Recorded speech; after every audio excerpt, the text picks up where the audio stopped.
Council Bluffs is trying out a new approach to homelessness after a high number of 911 calls. Thanks for joining us. I'm Rob McCartney. I'm Julie Cornell. Over the past few months, a dedicated team built relationships with people on the streets. The department wants to continue that effort, but can't because of the officer shortage. Well, KETV Newswatch 7's Alex McClune reports along the Missouri River where people have been living and building rapport with police.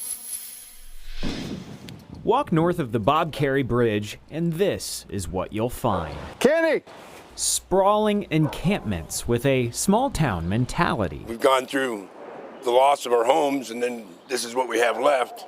It's hard to find a place to go. Everyone seems to know each other, including these Council Bluffs police officers, part of the city's Homeless Outreach Project. Helping us out, trying to direct us to get shelter, or helping us out with trash bags to pick up the trash that's left behind by other campers. Officers have built rapport with people like Ken over the past few months, supplying them with needs like trash bags, jump-starting the outreach project with community advocates. Council Bluffs police say this effort sets the foundation for the future after police last year responded to more than 740 911 calls related to the homeless population. We were very reactive.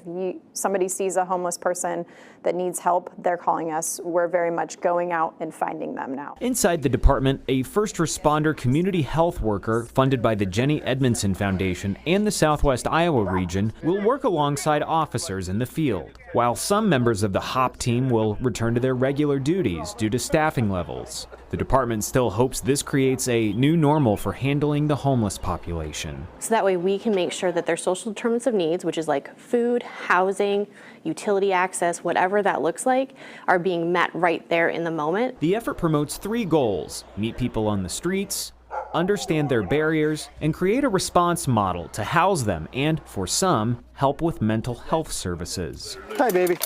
Enforcement is still part of the job, though. The city needs this camp moved to make way for a Hannafin Park project. This particular inhabitant has been made aware of that. She knows that that's something she's going to have to be moving on.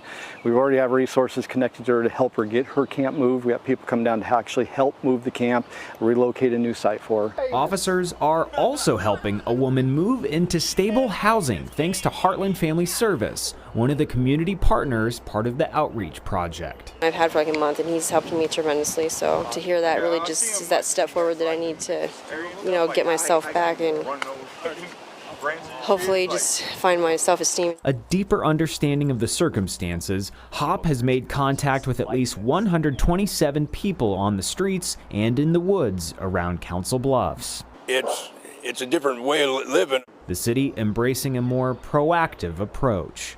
Alex McClune, KETV Newswatch 7.